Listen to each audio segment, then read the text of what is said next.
Welcome to Mama of the Wild Crew podcast, the podcast where we embrace the messy, wild, beautiful journey of motherhood together. I'm your host, Alexa Schmoker, mama of two beautiful kiddos, wife, nurse, and lover of Jesus. Motherhood is full of hard moments, unexpected chaos, and those days where you just really don't have it all together.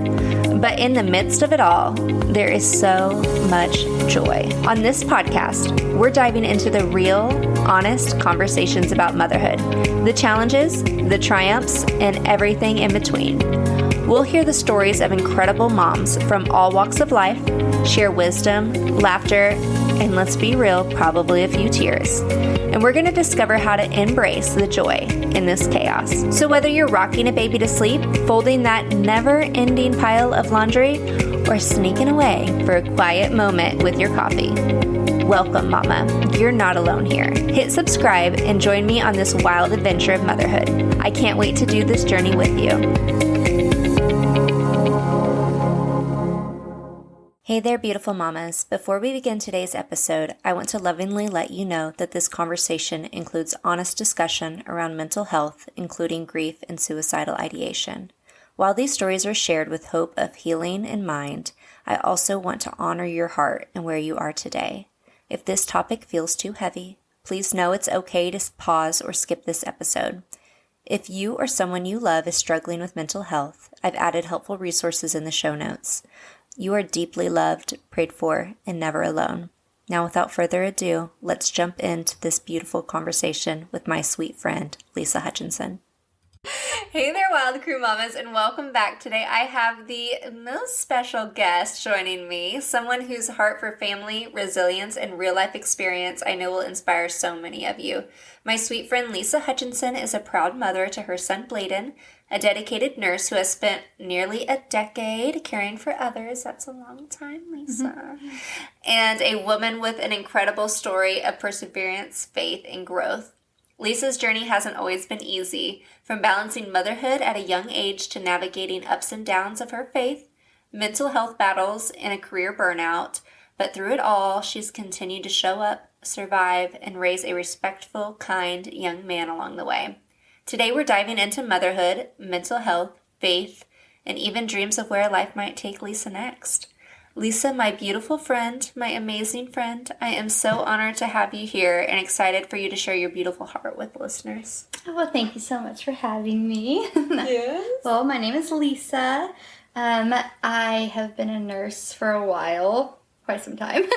And then I live in a small town called Chelsea. I have a son named Bladen. He is 14. He is wild. He's good, but he's wild. He is very devoted to his FFA. He's so obsessed with it, which makes me sad because he was so into sports and now he's not. I'm like, oh, heart crushing. And FFA, for those who are not from Oklahoma, is Future Farmers of America. Yes. My sisters and my mom. Yeah. We're both all in FFA. Yes, he loves it. He shows animals, and then he does auctioneering, which is so different because I grew up around auctions, and I hated it so much. But he loves it. Really? Loves it. So he said he, talks real fast? Well, he's learning more and more. He's been doing auctions, and it's, getting better. But it was, he's... Can you give us an example of what an auction would sound like?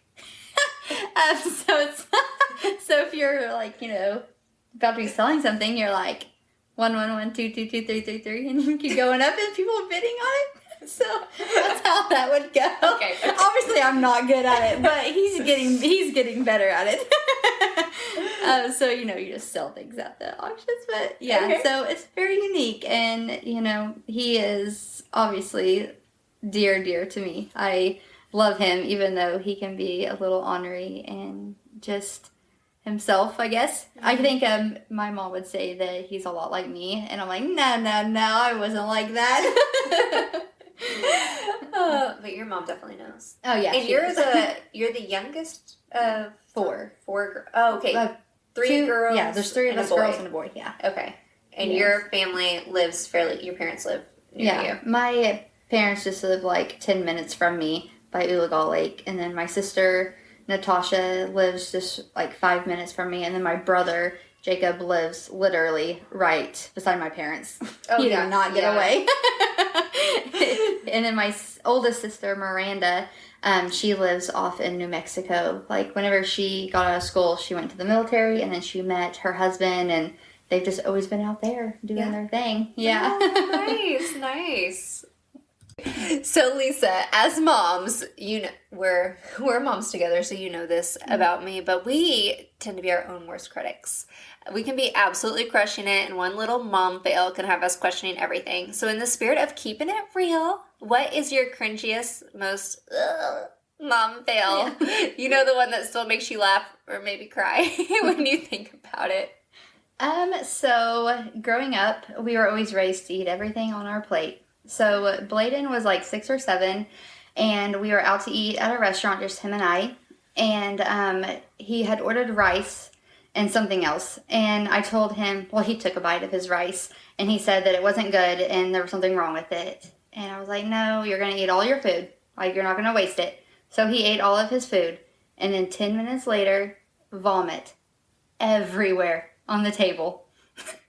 And even to this day, he does not live it down. Like, he will tell me about it whenever he eats something. He's like, this isn't good. I'm like, okay. And he's like, remember when you made me eat all the rice? I'm like, oh, yeah. You're like, I do remember that. And I have something similar too. Okay, so my youngest sister, Avery, she is 10 years younger than me. And so we went to sushi, and I love sushi. And she does not like venture out a whole lot on food. Mm-hmm. And she, like I said, she's 10 years younger than me. So I was probably 16. She was 6. And I made her try a California roll, like a piece of sushi, and she did not want to do it, and I forced her to, and same thing. Like, I mean, not 10 minutes later, just vomit, and I was like, what is wrong? And she was like, I just kept thinking about it, and I, like, could think about it, like, in my stomach and in my mouth, and, like, I just couldn't handle it, and still to this day, like, we'll still go to that same restaurant. It's Akira in Owasso. It's so good. I love Akira. Yeah. But she's not a sushi person. So she goes there, and she gets the chicken, but... She's like, I'm not doing that. Never again. So I feel that because I forced her to do it. Like, I was honestly getting a little irritated that she wouldn't try it. Right. That's how I was just blatantly, no, you're eating all that rice. Yeah. No. Yeah. No. Something was wrong. I get it. Yeah. Okay, so Lisa, you have the sweetest little nieces and nephews. You have such a special bond with your nieces and nephews, and they've taught you so much about life. Can you share a moment with one of them that really changed your perspective on something important? Okay. Well, I mean, I have several nieces and nephews, and I love them all dearly so much. I don't know if I can just choose one. Right. So my nieces and nephews that I have are Gus and Gentry and Tiger and Jetta. Gus and Gentry, they live locally, and they are great. They are both, like, graduated from high school. Gus has his own career, and he has his own business, and he has the 2 sweetest little girls ever at home, Renly and Ruthie. Renly was born with extra sweetness. Just has some challenges in life that she has conquered so far in her life. She's 4, and she is so resilient. She can do anything that she sets her little mind to. She is getting stronger every day. She is making big improvements in her physical ability. She is the smartest little girl. She loves cotton candy. Oh, I love cotton candy too. She's just amazing. And she goes to the little lighthouse in Tulsa, which is a great place. So if you want to support the little lighthouse, definitely do that. Mm-hmm. She loves it there. It's her favorite place in the whole wide world. She has little friends there, and the teachers are amazing to her. She just loves it. And she has shaped me so much too, because even though she can't voice it, but I believe she has so much faith because of her mom. Like, her mom, Cassidy, has the biggest faith that I know. She is always fighting for Renly in every way. She is always there praying for her and for Ruthie, her little sister.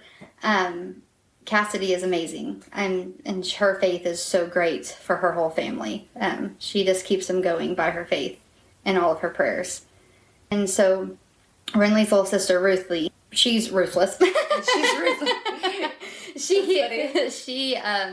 She will keep you on your toes for sure. She loves everything. She just loves Minnie Mouse. Oh, yeah. And picking flowers, and she will just she'll keep you young. She is just great. She's great. So that's Gus's little family. And then my niece Gentry, she is wild. She is so uniquely herself. I could never be that way, just going and doing without a care in the world, and that's what she does every day. She does not care what anyone thinks, and I love that about her. That's so awesome. much. I envy that in her. Mm-hmm.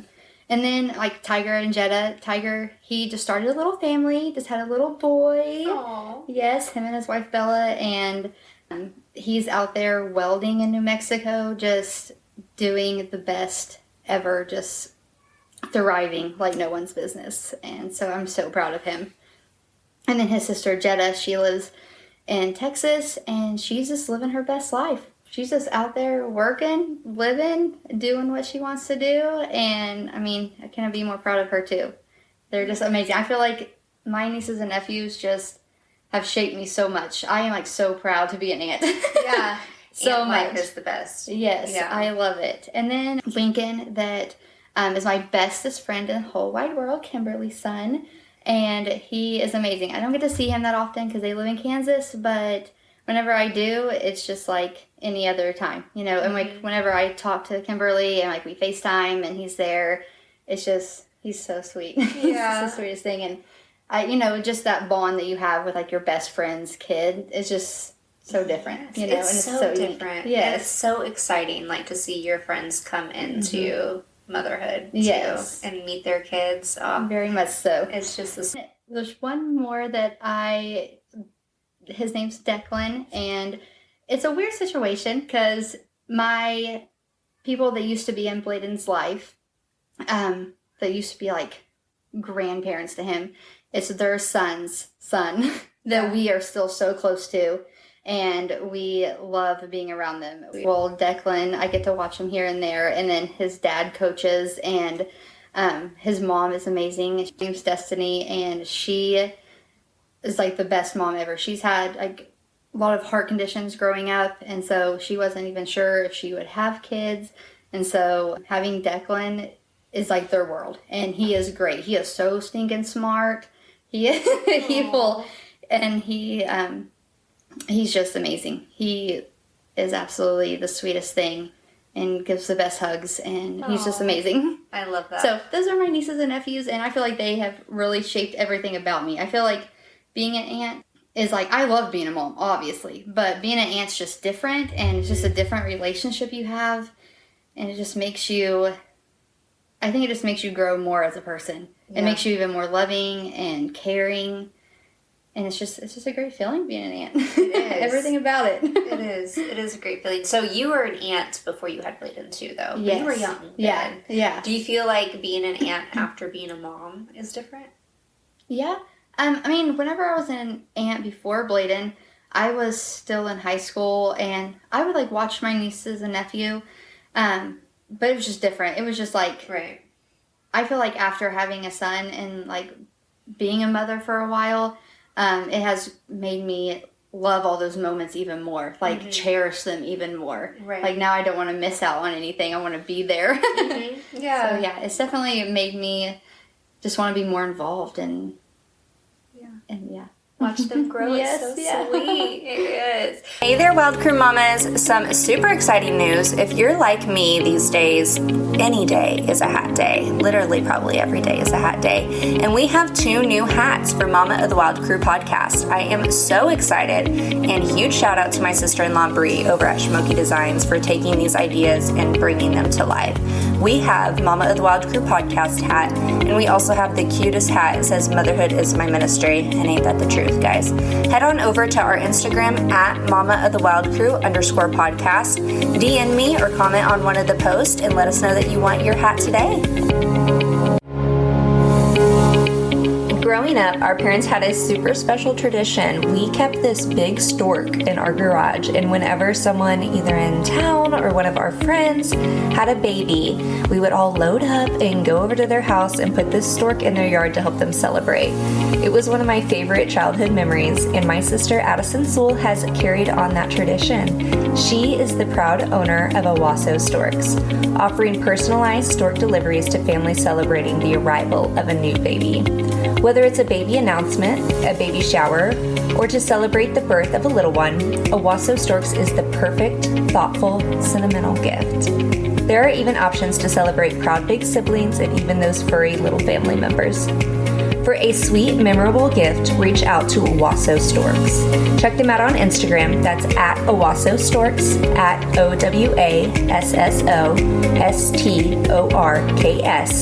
And you can find their contact info in the show notes. Guys, this is just the sweetest gift. I have personally been blessed by a stork from Owasso Storks before Owasso Storks was a thing, and it was just the sweetest thing. So definitely reach out to Owasso Storks.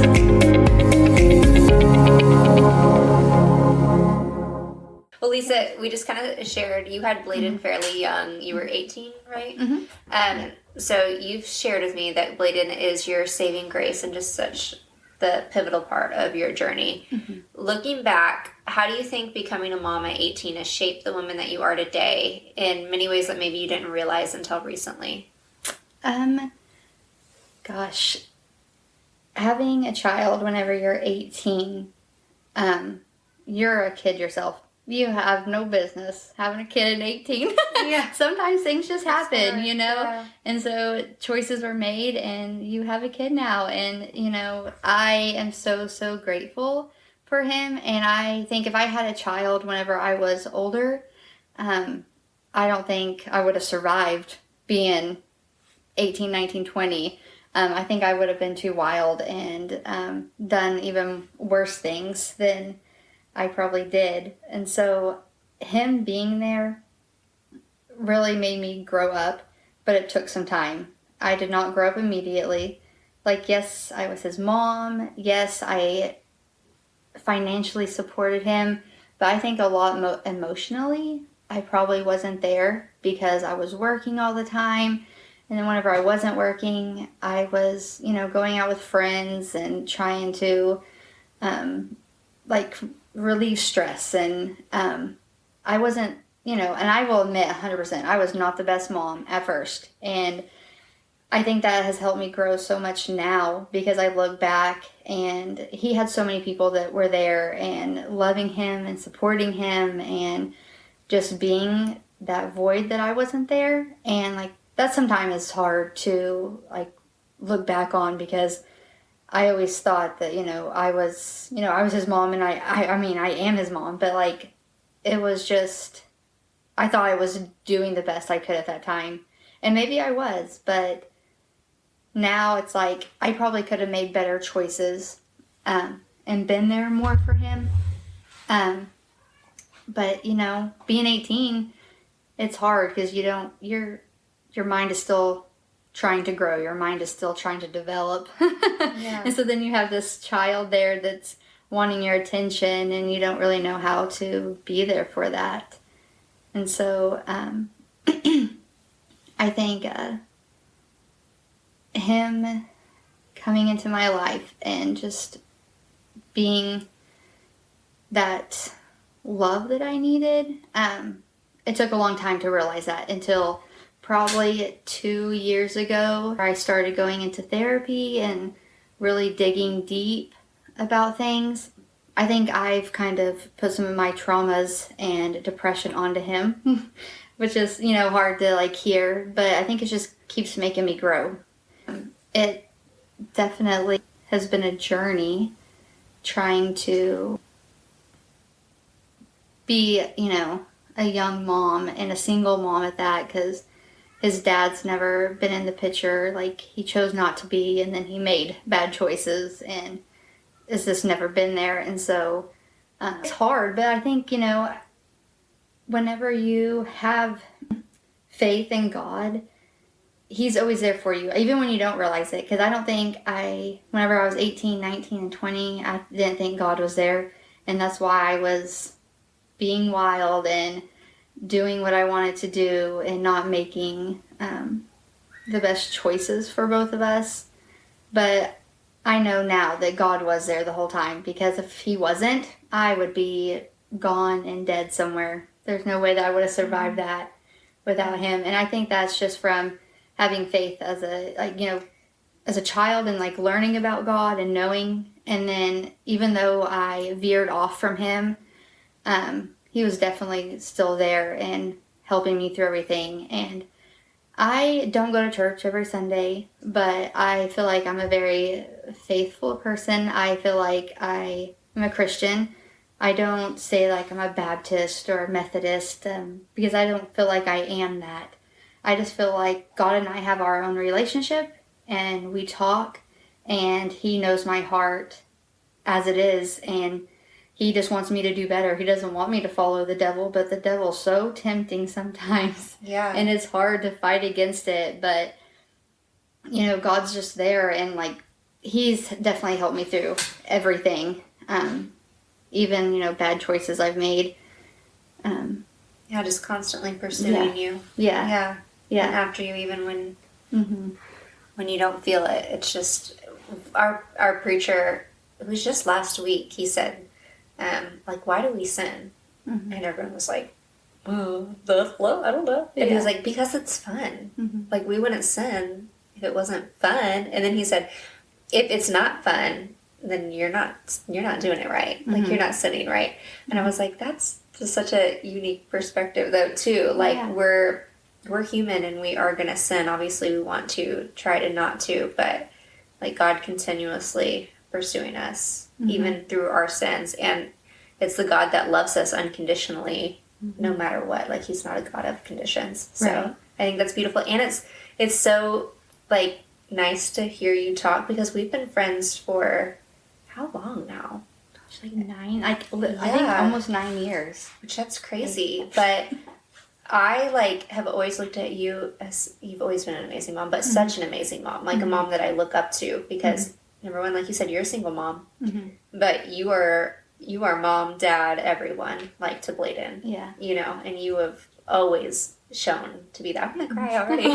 You've already shown to be always shown to be that way. And so like even hearing you talk about like whenever you felt like you were having shortcomings as a mom, like it's hard for me to even think that of you or see that in you or anything like that, because I've never seen that side of you. Yeah. I guess, so it's just like, I think we hide it really good. I think whenever you have those shortcomings and you are like, you have a child and you have to be that strong person, you fall apart whenever you're alone, and you have all of these negative thoughts about everything, because you want your child to grow up to be successful and perfect and great, and that's not life. Right. That is not life. Not at all. And it's really hard to realize that. It's hard to think that you can't be everything, for your child, because that's just not how life is. And God didn't want that.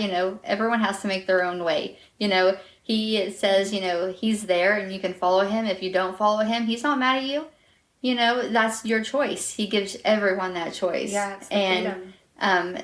The devil's just so tempting. He is so tempting, and he's always there trying to be tempting. Yeah, that kind of brings in I wanted to talk to you about too. You've always been really open about your mental health. You just kind of said that you went through therapy and regrets you carry from Bladen's early years, kind of like you shared. How has your faith been both a lifeline and a battleground when you think of everything that you've walked through, the struggles, the temptations, the healing? What has that forgiveness looked like, both to yourself, forgiving yourself, and the forgiveness from God?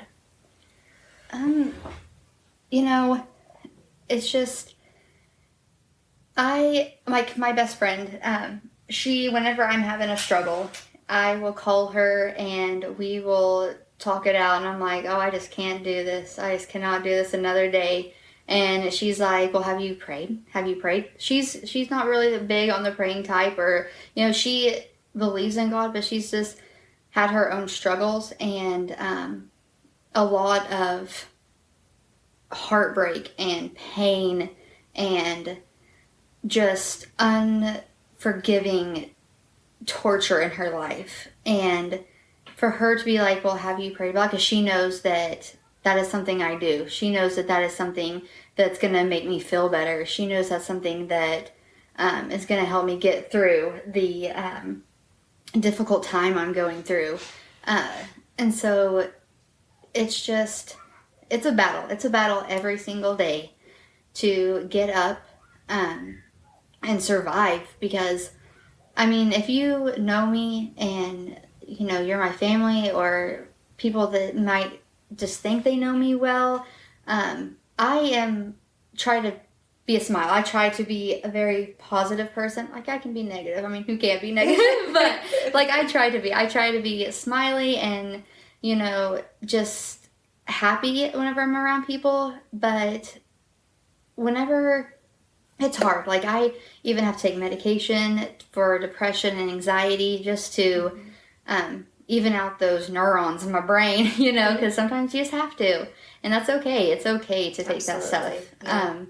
But I struggled for a long time with suicidal ideation, a long, long time.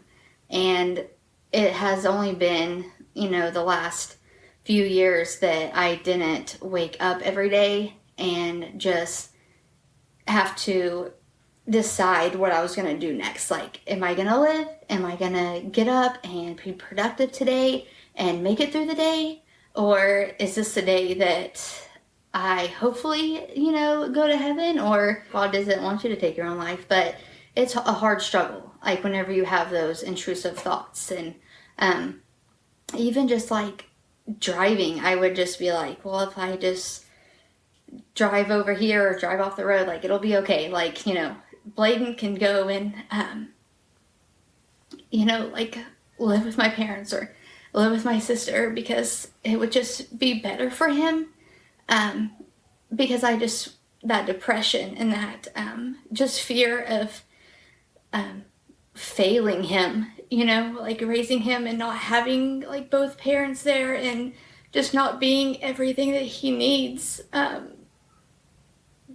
would be a struggle. And so it took a long time. It took a long time to feel better with that. And I still have days that are rough. I still have times that I struggle through that. But I have a super amazing best friend that helps me get through it every time. Like, I can call her whenever I'm having a bad time.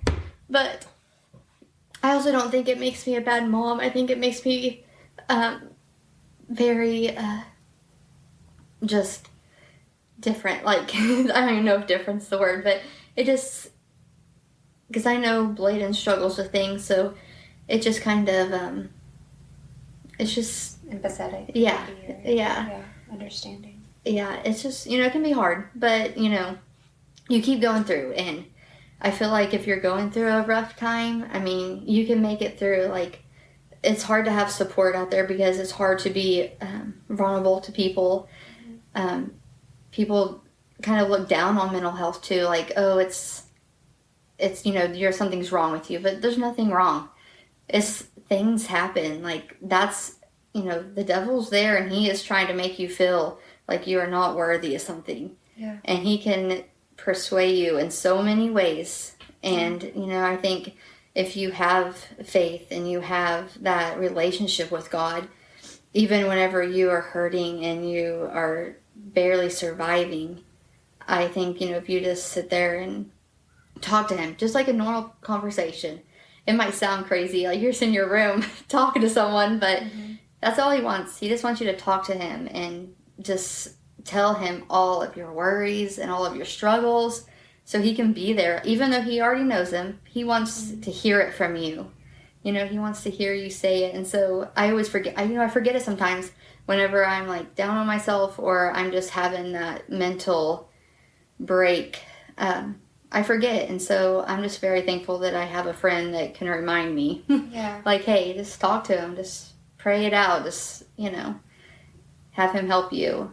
Even though she's a great help too. But it all comes back down to God. He's the only one that can help you get through things how you need to. You know, he's the only one that's going to make you feel internally better. Right. And that's how you have to start. You have to internally start feeling better, and then it just works its way out. Because people can put on a show, and like I feel like I've done that for a long time.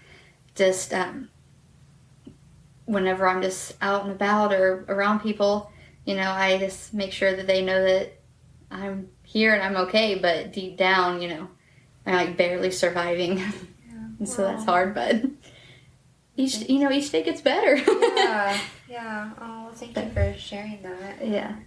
Yeah. And it's so hard. And I recently heard, I can't remember who it was, but they said, like, ask him in, like, say out loud, like, Holy Spirit, come, I want you in here with me. Like, I want you to be here with me. Like, I want to feel you here with me. Yeah. And like you said, talking out loud to him. What are some things that you would recommend to someone that's feeling that way? Like you said, just pray out loud, talk to him like a conversation. Is there anything else? Having a support system, having a friend? Yeah. I mean, and then if you're able to go to therapy, it's great. I feel like it helped me out in so many ways, but it did open up trauma that I wasn't, it's like, you know, whenever you have trauma, things that happened when you were younger, and you just kind of push that out of your mind, it can really open up doors that you didn't know were there. And so it can be scary, but it can be amazing too, because you can see where the root of the problem is. So I think therapy is a great thing. I'm just not the most consistent person. I feel you. I'm a hard follow-through person. Yeah. I've said that before on here. Like, I have great intentions, and if it's for my kids, if it's for my husbands, my husbands, like, I have multiple of them. For my husband, yes, like, I'm excellent. Like, I'll set the doctor's appointments. I'll make sure they're there. I'll probably be there too. When it comes to myself, like, I'm not great about that, and I need to be. It's that follow through, and like that's taking care of yourself. You know, maybe it's a nurse thing too, or bad patients. Yeah, we're so good about taking care of everyone else. Yeah, it can be so hard, and then, like you said, with medication too, like, you go to a doctor, like, see a doctor. And not one medication is going to be the same for everyone. I have had to go through several different ones, and one would work for a long time, and then it just didn't feel like it was working, and so I'd have to change it, and then some just make you feel yucky. You're like, oh, that's not going to work either. Yeah. And it's okay to, like, change things around. It's okay if something doesn't work for one person. I mean, that's why we're all made differently. He did not make us the same in any way. Right. Because that's not how he is. And so medications aren't going to work the same for anyone, you know? Right. And it's not the answer for everyone, but I don't ever want someone to feel like you're sinning. I mean, I guess I'd say sinning, like, for taking medication, because that's not the truth. Yeah. So. And it's not something to be ashamed about. It's not. Like, taking medication. But I feel like people see it and they're like, oh, well, this is a mental medication. Like, it is, but it's okay. Like, you have to take care of yourself. You have high blood pressure. You take, antihypertensive medication. Yeah. So I think people struggle with, asking for that help, or just even, putting it out there because they're afraid of the judgment. But, On the flip side, what would you say to someone who maybe has someone in their life that struggles with mental health? How is the best way that they can support that person? Just talking to them, really. I mean, it's hard because the person that's struggling, they're not going to admit it until they're ready. They're not going to admit that something's wrong. They're not going to come out and be like, oh yeah, well, I am struggling like this, because that's just not how it works. It's not. You don't want to talk about it. You don't want to talk about it because you are struggling, but then it's like embarrassing to you because you're like, why am I struggling whenever there's people out there that are struggling 10 times worse? But I think everyone's struggle is so hard for them. Like, God puts stuff in front of us, and like, everyone's trials and tribulations are like different, Right. It's not, no one's the same. And so the strength he gives to one person, they might be able to fight a fire, but the strength they give to someone else, they can only grow a garden, but that person that fights the fire cannot grow that garden. And so, it's just, everyone is so, you're not going to just go out there and tell people. You're not going to. Yeah. You're going to keep it to yourself, and until it's too much, until it's just the worst thing that's happening to you, and your struggle that you're having is important. It doesn't matter how little you think it is or how big you think someone might think it is. That's your struggle, and it's there, and God gives you the strength to fight things, but it's hard whenever the devil's sitting there and tempting you. Mm-hmm. It's just difficult, and so I think, just try to find someone that you trust, and don't be afraid to talk to them,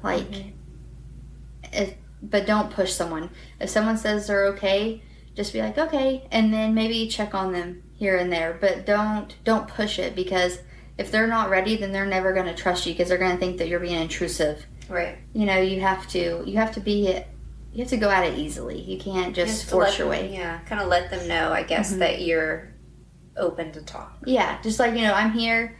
Just kind of just remind them, like, I'm here. If you need anything, just, you can talk to me. And just don't just say that and then go on. Like, check on them again so they know. It's just, whenever people are struggling mentally, I feel like they need that validation that it is okay to talk to you. Like, you have to be consistent, but not too consistent. Like, not every single day. Yeah. Like every couple days or, But if you feel like they're struggling and they're, like, on that verge, then just be there physically for them. Like, be present. Like, show up at their house. Yes. Yeah. Like, be there. Don't just, like, avoid it. Just... If you feel like they're struggling that bad, be present. Yeah. Be up in their business. Be up in their business. No, I feel that. I mean, I've shared with everyone on here, too, that I've, had anxiety on and off throughout my life, or struggled with anxiety on and off throughout my life. So I can understand that. And it's so hard whenever you kind of get in those spirals. Like, now I have, really, I think, honed in on what helps me get out of those spirals or stop them whenever I recognize them coming on, but it has not always been that way. And so I feel like kind of teenage years, young adult years, I really would struggle and get spiraled in, and kind of like you're saying, I think that I hit it well. Sometimes maybe some people would be like, I don't think so, honey. But so that can be difficult, and I had to get on medication and to where I could get myself together, but mine's so situational too. Yeah. And maybe some people have that, maybe some people don't, but I know whenever I'm in certain situations, that's when I get anxious. And so I avoid those. Yeah. Hard. You're not happening. I know. Even working through COVID was something, I mean, you worked through COVID, was something that really got me, working in the ER and seeing all that horrible stuff. And I used to love Grey's Anatomy and all the things. I don't even watch it. I stopped watching them, and I have not watched a medical show since then. It's a trigger for you. Yes, and that used to be my jam. Yeah. So things can change so fast. And I think it's also recognizing those things and making that change too. So maybe if you find something that does trigger you or send you into those kind of spirals, stay away from it. Yeah. Or tell someone that. And sometimes if you're feeling weak and you're starting to do that, have that accountability partner, kind of like you're talking about, to say yeah, not a good idea. Go any further. Yeah. We're not going to do that. Right. Yeah. So that was really, and that beautiful analogy you said about the fire in the garden. Oh. I loved that. Yeah. That was so sweet. Okay, so you kind of said a little bit that Bladen's had his own struggles. So mental health, especially for mothers and teenagers, is something that you've lived, you've felt, you've carried so deeply with you. I would love for you to share a little bit about your journey for you and Bladen. When you think of your own journey, the hard days, the silent battles, everything you've seen as a mom and a nurse, if you could change one thing about how the world understands or supports mental health, what would you want to change? And what do you wish more people knew about the daily reality behind the smiles and the strong faces? I feel like whenever COVID came around, it was a struggle, and, people couldn't be there for their loved ones. And I think it takes a toll on people, even if it doesn't matter the setting you were in. I think anything medical that you were in during COVID, you just seen all sorts of things. People were dying, people were just sick, and they couldn't have like their loved ones there, to support them and be present and just love them and care them, because that's all we want in life is someone to love us and care for us and nurse us back to health whenever we're not feeling well. Right. So that has definitely changed a lot of things, and I feel like at some point it made me like mentally weak, but then over time it has made me more stronger in that aspect. Like it has made me with the patients just understanding why they want their family there all the time. Yeah. Even if it doesn't feel convenient for you, you're like... Yeah, just more compassionate to it. Yes, very much so. During COVID, I worked a lot, which I feel like this is a common thing. I say I work a lot. Yeah. But, I mean, whenever you are just you and your son, you have to support, and life is not cheap. It is so not cheap. And so... And he does all the things. He does everything. He does all the things, yeah. He does everything. And so, during COVID, he stayed a lot with my parents and my sister and brother-in-law. And so I feel like during that time, there was a lot of mental strain because I wasn't, there a lot. And so we would just really talk on the phone because I wouldn't go and pick him up. Like he would stay wherever he was staying whenever I'd work my days because I didn't want to expose him. Yeah, exposure. I didn't want to be there and, give him anything. So...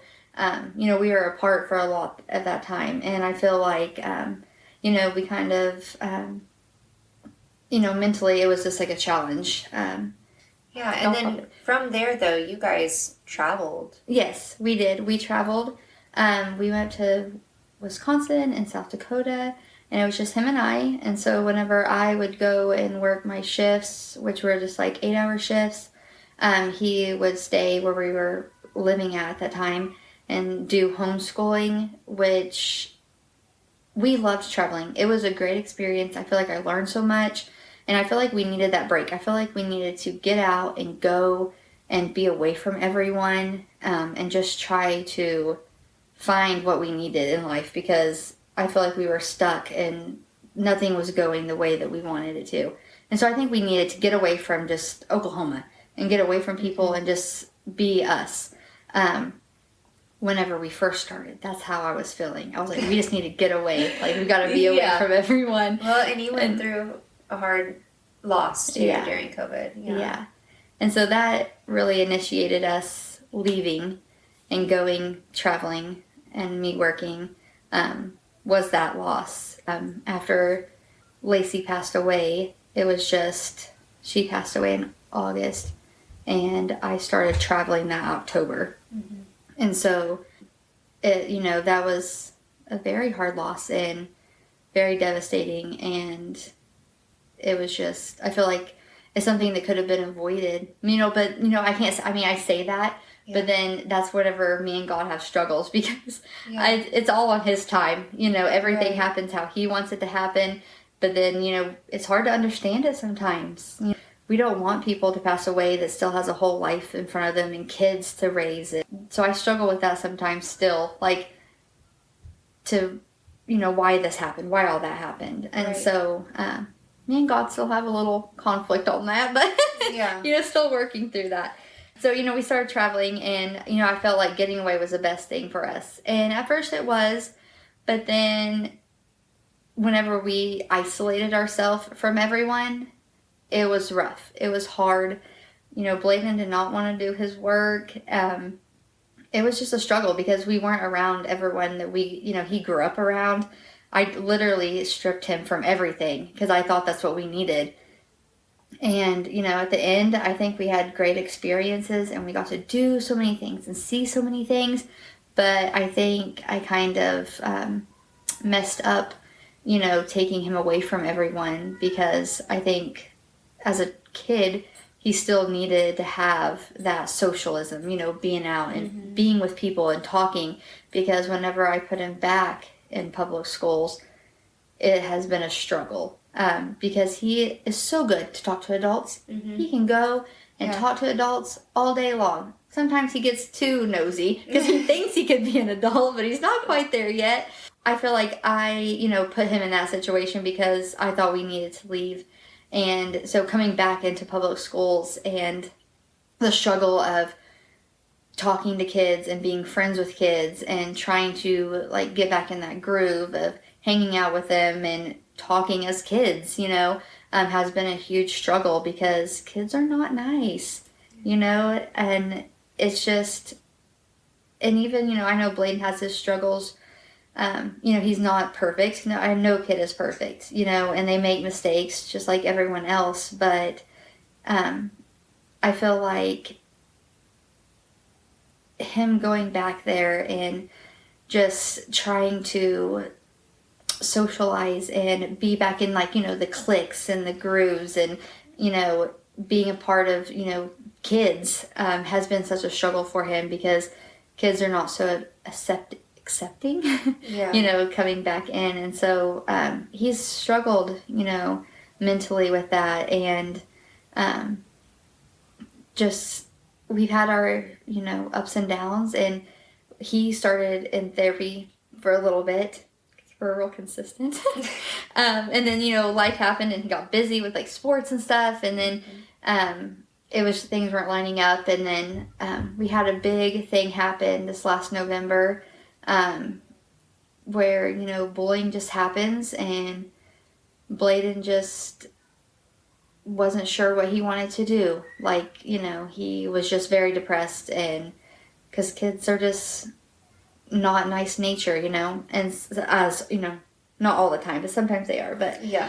it's just, so, we got him in with the psychologist and, therapy now, and it's been a lot of change because he felt like he couldn't talk to me. He felt like I wasn't listening to him. And it took a big thing happening at school for me to see that I wasn't. That I was just going through the motions every day, and I wasn't being there emotionally for him again. Which is, it's just a struggle. Oh. It's so back and forth. But it's, and, it's just, I think it's just part of it. It's part of being a mom, and whenever you do get busy with life and then trying to raise a child that's of a different sex even too, you don't know what they need and their emotional support that they need. Like, you can be loving, but then whenever, you guys are bickering back and forth and just can't get on the same wavelength, it can definitely be a struggle. But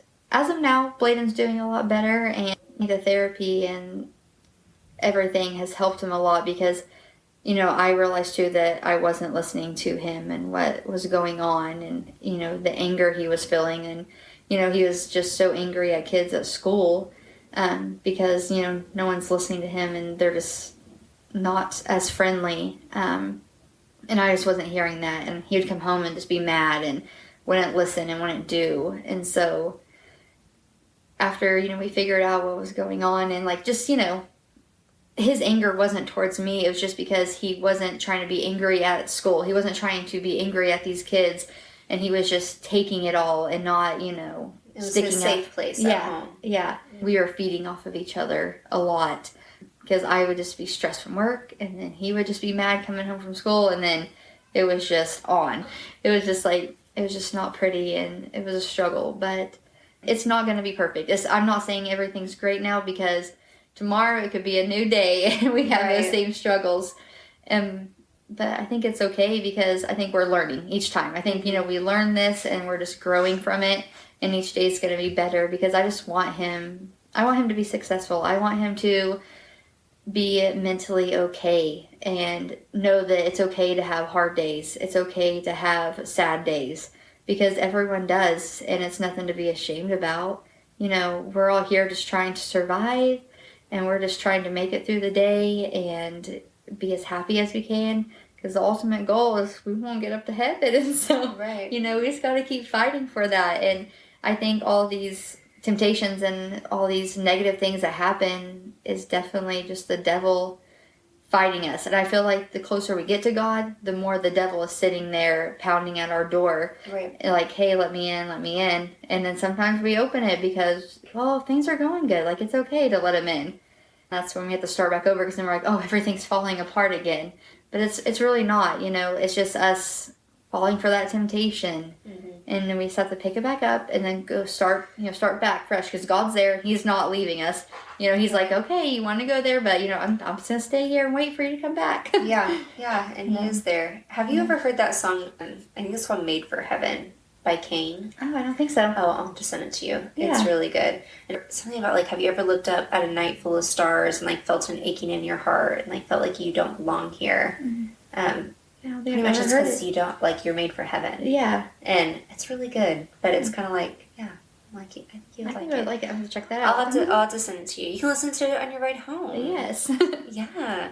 Oh, thank you for sharing that about Bladen, and because I know that's hard to share and be so vulnerable, and I feel like hard to recognize things that you could do better. That's always hard in every situation, not just like in motherhood or just in life in general. Yeah. Like, it's hard to, like, own those and confess, I guess is what I'm saying. I've been recently listening to, I'm always listening to the Whoa, That's Good podcast by Sadie Robertson Huff.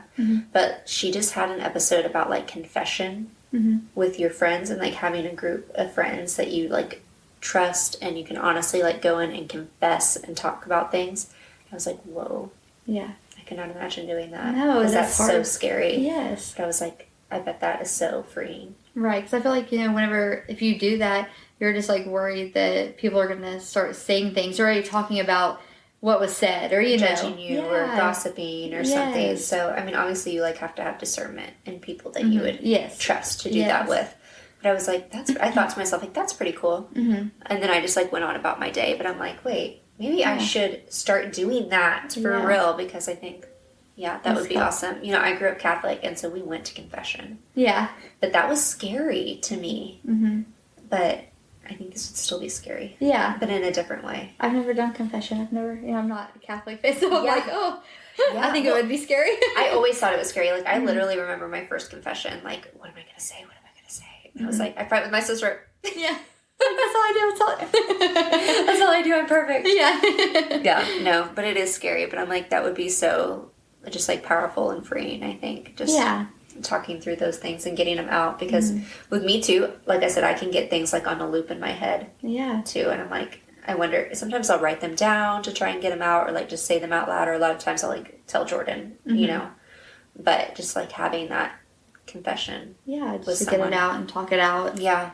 Maybe get their opinion. Be like, how do you feel about this? Yeah. Or someone that can speak, like, biblical truth into you, too. Because sometimes you just need that truth in that word. Just reminders. Yeah, reminders. Yeah, you always know. Like, you know that. Like, kind of like you were saying, like, I know God is there and I know this, but the devil, man, he's founded. Yeah, you need to be reminded, and yes, definitely. Yeah. Okay, so you have mentioned feeling burnt out a little bit from nursing after COVID, and you've had to make some changes. I feel that. I obviously, too, got super burnt out with nursing after COVID. And if you're a nurse out there that felt burnt out after COVID, let us know. We'll talk about it, because it was hard. But you said that you're dreaming about someday being a flight attendant. I didn't know that. If you could give advice to someone out there feeling stuck or questioning their path, what would you tell them? Go for it. I mean, I've been a nurse for going on 9-10 years, something like that. So it's just go for it. I mean, sometimes you need change. And I keep thinking, whenever Bladen graduates, I want to go to flight attendant school, which is like Delta has one in, like, Georgia or Alabama. I've looked into it. You're like, I've already started my application. Yeah. It's, like, hard to get into, but I mean, go for it. I mean, if you're burnt out and it's just not for you, it's not feeling right, you have to struggle to get up and go to work every day, and you're just not happy there, I mean, find something, make a change, because it's not always, just because you went to school and that was a career path you chose, you don't have to do it forever. Or maybe just don't do bedside. Try something different. There's so many different avenues you can go through. I mean, there's home health, which is still technically bedside if you're, like, out in the community. But it's just different. You're out there just seeing one patient at a time and not having, 5, 6, 8 patients on your load that you have to be responsible for. And, that's a big deal. And so, I mean, but there's, like, there's so many different things you could do. And I don't, just don't. If you're not happy, don't stay. Yeah. Even if the same company, like I feel like people in like the older generation, they're loyal. They feel like you have to stay, you have to be loyal to one thing. But people are not, it's just not like that. You have to do what's going to be best for you and your family and what's going to make you feel good about getting up every day. Because if you're miserable, then your mental health is not going to be happy for you. It's going to be miserable too. Yeah, definitely. And I mean, I definitely agree. There is something to be said about like hard work. We're not talking about not working hard or being lazy. Right. That we are not talking about that. Yeah, we are talking about you are giving it your all every day, all the time, and it's just struggle, rough. Yeah. And I've been there, and you've been there, and so I get it, and it's scary to make a change. Yeah. But whenever I loved bedside, and I'm not saying that I would never go back to bedside. Yeah. But it was Jordan, my husband, that kind of I don't want to say put his foot down, that sounds firm, but said, like, I need you to hear me. Like, you need to change jobs. Yeah. Like, you are not happy, and I can tell, and I did. And, like, even whenever I did, it was like I was so reluctant. Like, it was like a toxic breakup or something. Yeah. Like a bad relationship. Like, I knew I needed to, but I didn't want to. I loved it so much, And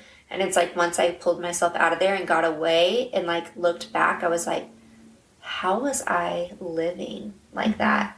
Like, I don't know that I would say I was living. How was I surviving like that? Because, man. And it's hard to. I mean, I think you get in this routine every day of just getting up and going and doing the job, and, doing the best you can at that job. And then you just feel like that's all you can do. You can't change, you're like, you're stuck here and this is all you can do.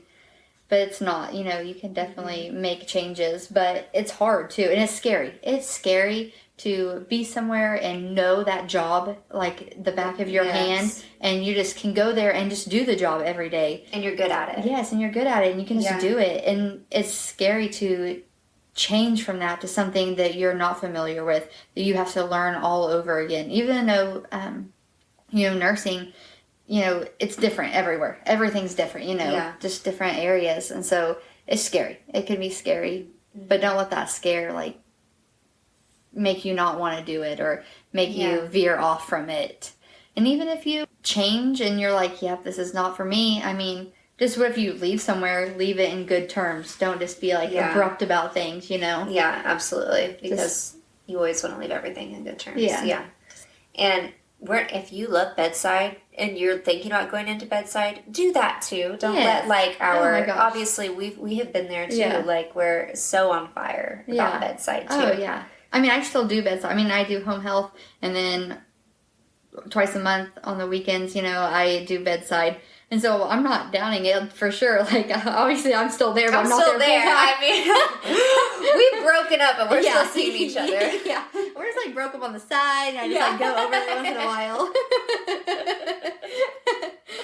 But maybe not all the toxic all the time. Not an everyday toxic. You have your boundaries. Yes. They're posted. They're there. Well, Lisa, thank you so much for being here and sharing your heart so openly. You are so honest, and your strength and your deep love for Bladen are such reminders of, even through the hardest battles, there is always beauty and purpose waiting on the other side. I know your story will speak to so many mamas and women out there who are trying to navigate their own journeys. You are such a light, even on the days when you feel like you might not be. And we are all better for hearing your story today. I can't wait to see where God continues to lead you, and I'm cheering you on every step of the way. Thank you again for being a part of this Wild Crew family. Well, thank you so much for having me. I appreciate it. It was great. It was. Thank you.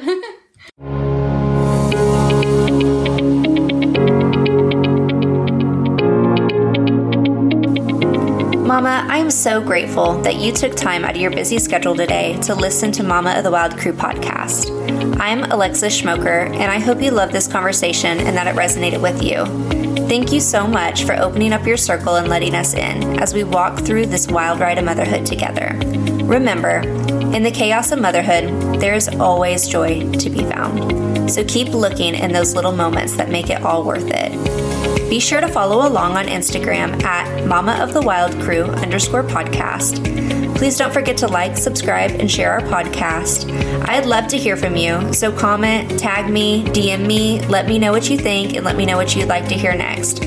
Mama, I am praying for you, I love you, and I cannot wait to see you next time.